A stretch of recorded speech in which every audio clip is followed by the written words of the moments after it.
Great thought for all of us. हर समय इतने व्यस्त रहिए कि चिंता करने की फुर्सत ही ना मिले। हर समय इतने व्यस्त रहिए कि चिंता करने की फुर्सत ही ना मिले। डोंट टेक एनी टेंशन और stress. Come with us towards right step. Let's come.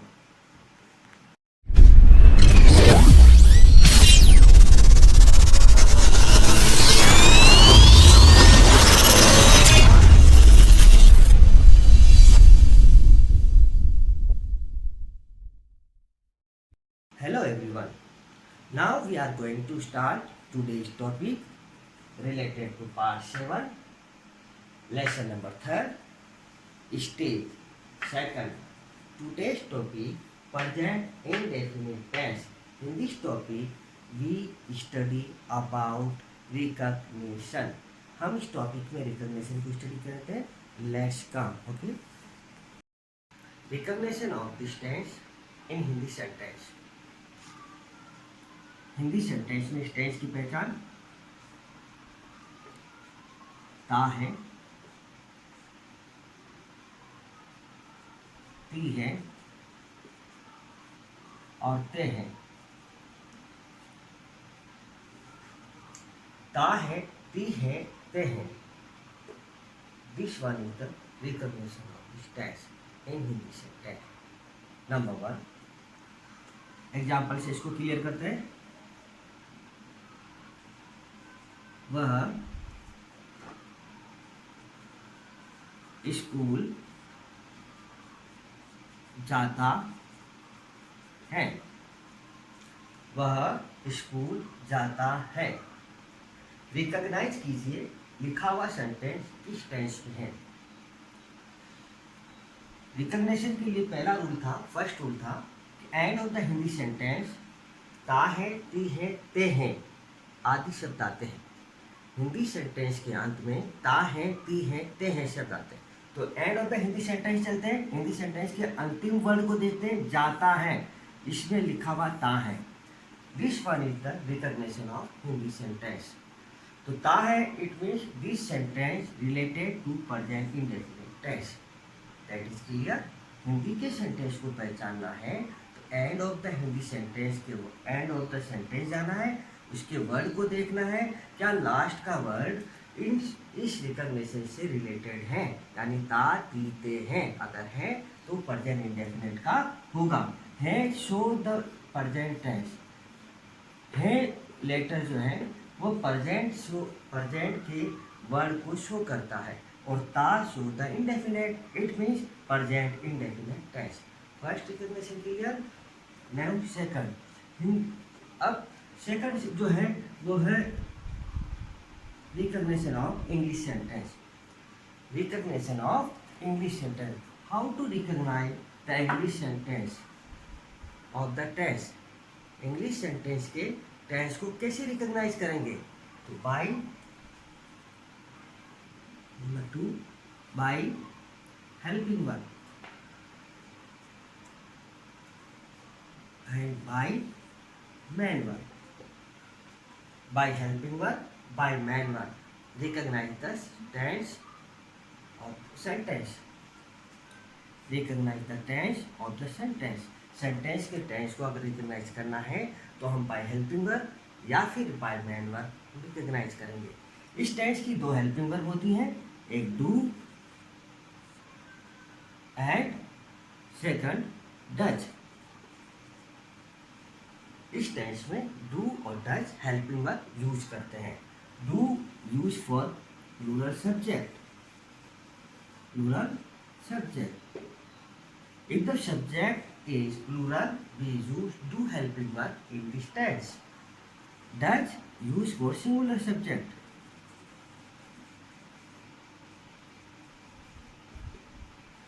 If the subject is singular, we use does in this tense. इस टेंस में हम डज को यूज करते हैं जब सिंगुलर हो और डू को यूज करते हैं जब सब्जेक्ट प्लूरल हो। ओके, तो मैन, डू और does the helping verb of this tense. Now next man verb. By man verb भी हम रिकॉग्नाइज करते हैं टेंस को। जैसे इस टेंस की दो मेन वर्ब हैं, इस टेंस में मेन वर्ब यूज करते हैं वर्ब की फर्स्ट फॉर्म, वर्ब की फर्स्ट फॉर्म, यानी इसको V1 कहते हैं। We use in this tense V1 और S and E S, V1 और SES। अब इसको हम क्लियर करते हैं। If the subject is plural only use V1। यदि सब्जेक्ट बहुवचन का हो तो अफर्मेटिव सेंटेंस ओनली V1 से बनता है। V1 में ऐड करते हैं एस और ES। कब यूज करते हैं एस या ES V1 में? If the subject is singular, sentence का सब्जेक्ट सिंगुलर हो तो सेंटेंस में V1 के साथ एस या ES यूज किया जाता है। अफर्मेटिव सेंटेंस में सेंटेंस का सब्जेक्ट प्लूरल हो तो अफर्मेटिव सेंटेंस में ओनली V1 यूज करते हैं। Clear? By helping verb we recognize the English sentence, tense होता है English sentence. By main verb we recognize the tense होता है इंग्लिश सेंटेंस, यानी इंग्लिश के सेंटेंस में टेंस को हम बाय मैन वर्ब और बाय हेल्पिंग वर्ब रिकॉग्नाइज करते हैं। ओके, और इसको हम आगे क्लियर करते हैं। यूज ऑफ हेल्पिंग वर्ब को हम बाय एग्जांपल्स क्लियर करते हैं। I have written here some examples.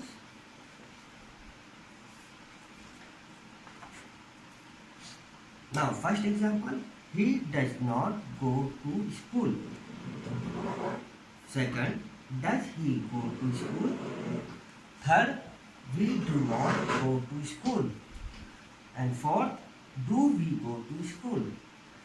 Here is some examples. Find out the tense of the sentence. इस sentence का tense find out करो. How you will find out the tense of the sentence? English के sentence के tense को find out करने के लिए मैंने आपको बताया था दो method. Number 1 bye helping verb, number 2 bye main verb. Here is helping verb, that is the helping verb of the indefinite tense, present indefinite. This one is also helping verb. In third sentence, do is the helping verb, and this one is also helping verb. You know very well, does is used for singular subject. This one is the singular subject, and this one is also singular subject. And you know, do used for plural subject. This one is the plural subject of the sentence, and this one is also plural subject. That is clear? Do or does used for singular and plural. अब do और does को किस sentence में, किस तरह के sentence में use किया जाता है? You know, first sentence is related to negative sentence. पहला सेंटेंस नेगेटिव है और नेगेटिव सेंटेंस में हमने डज को यूज किया, यानी हेल्पिंग वर्ब को। Number second sentence is interrogative sentence, और इस टेंस में हमने डज को यूज किया, यानी helping verb. Third sentence is negative, it means हमने डू हेल्पिंग वर्ब को नेगेटिव में यूज किया। Fourth sentence is interrogative, it means do को इंट्रोगेटिव सेंटेंस में यूज किया। That is clear? डू और डज हेल्पिंग वर्ब, डू और does helping verb negative और इंट्रोगेटिव सेंटेंसेज में यूज होते हैं। प्रेजेंट इंडेफिनिट टेंस में डू और does helping verb only negative और इंट्रोगेटिव सेंटेंस में यूज करते हैं। इसकी हेल्पिंग वर्ब को अफर्मेटिव सेंटेंस में यूज नहीं करते। अफर्मेटिव सेंटेंस को बाय मैन वर्ब हम कंस्ट्रक्ट करते, बनाते, यानी उसमें ओनली मैन वर्ब यूज होती है according to subject. Clear? Okay, now next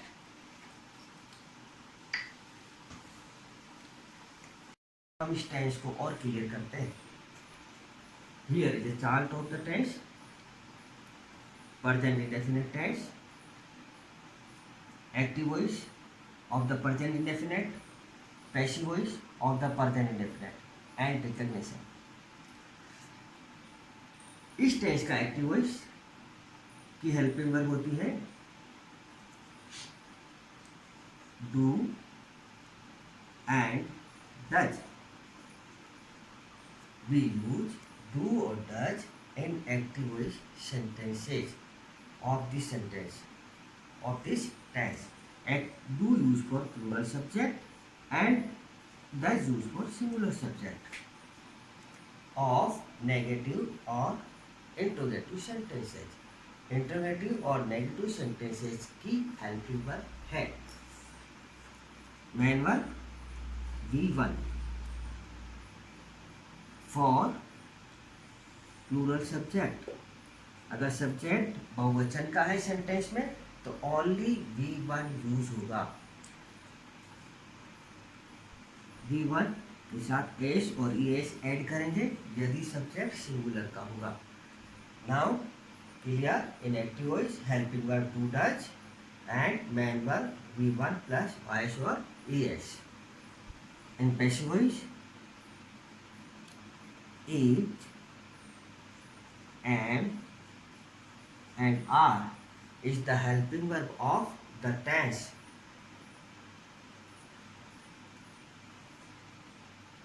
And main verb use V3rd। Passive voice में मेन वर्ब V3rd होती है और इसका पैसिव वॉइस बनेगा is, am, are से। सेंटेंस पैसिव वॉइस का सब्जेक्ट सिंगुलर है यूज करेंगे, पैसिव वॉइस का सब्जेक्ट आई होगा तो एम यूज करेंगे और पैसिव वॉइस का सब्जेक्ट प्लूरल होगा तो आर यूज करेंगे और पैसिव वॉइस में always we use V3rd। Now recognition of the tense you know ता है, ती है एंड ते हैं is the recognition in Hindi sentence. And habit से रिलेटेड सेंटेंस भी हम इसी टेंस में बनाते हैं जिसको आदत कहते हैं। यूनिवर्सल ट्रूथ से रिलेटेड सेंटेंस भी इसी में बनते हैं जिसको सार्वभौम सत्य कहते हैं।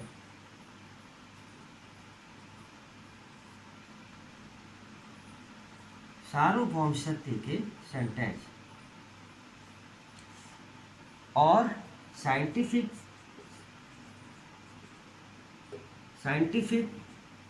फैक्ट से रिलेटेड सेंटेंस भी इसके अंदर आते हैं जिसको वैज्ञानिक तथ्य कहते हैं।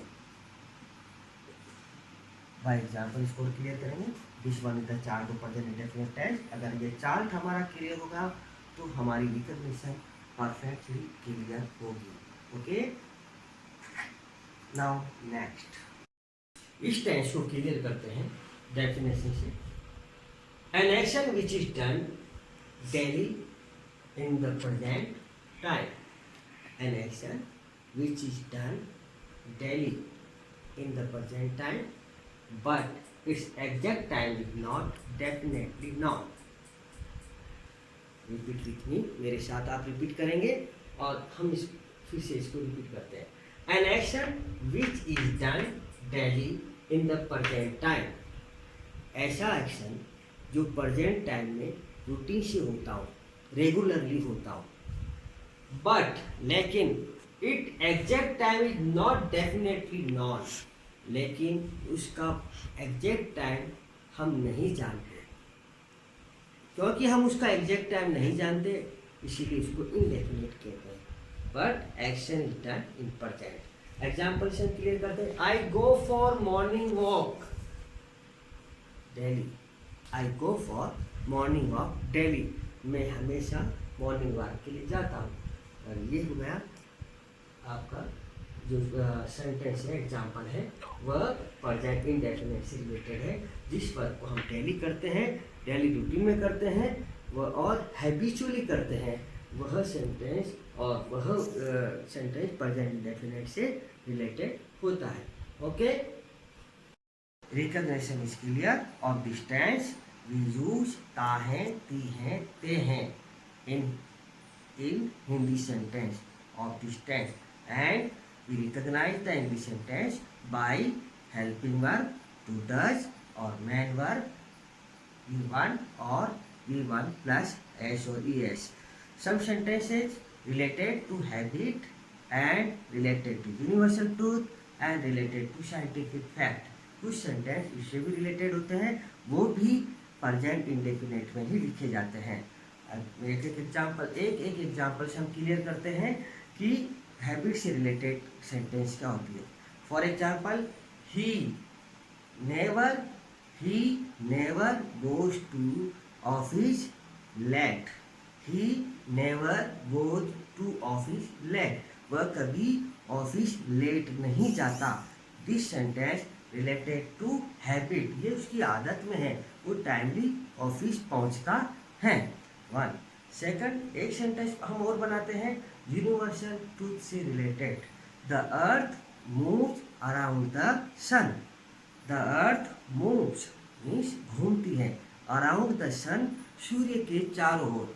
दिस इज यूनिवर्सल ट्रूथ, ये सार्वभौम सत्य है, सभी इसको मानते हैं, इसीलिए यह टेंस, इस टेंस का सेंटेंस इनडेफिनेट में लिखा जाएगा। और वन मोर, साइंटिफिक फैक्ट, वैज्ञानिक तथ्य पर जो खरे उतरे जाते हैं उसके वाक्यों को भी हम प्रेजेंट इंडेफिनेट में बनाते हैं। एक एग्जांपल लेते हैं, the water boils 100 degree.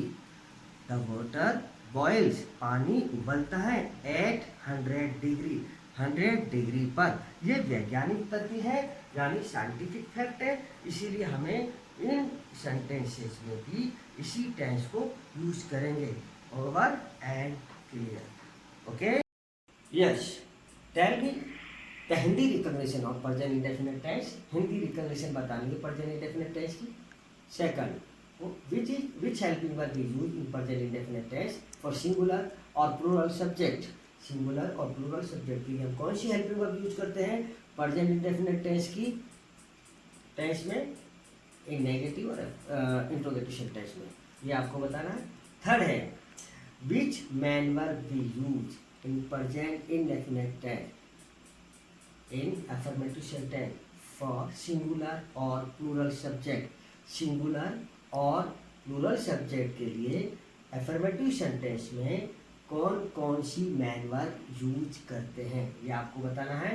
Now fourth, habitual fact यानी हैबिट से रिलेटेड, यूनिवर्सल फैक्ट यानी यूनिवर्सल ट्रूथ वाला सेंटेंस, और साइंटिफिक फैक्ट, इससे रिलेटेड एक एक एग्जाम्पल आप मुझे बताओगे। And last question, tell me what is present indefinite tense?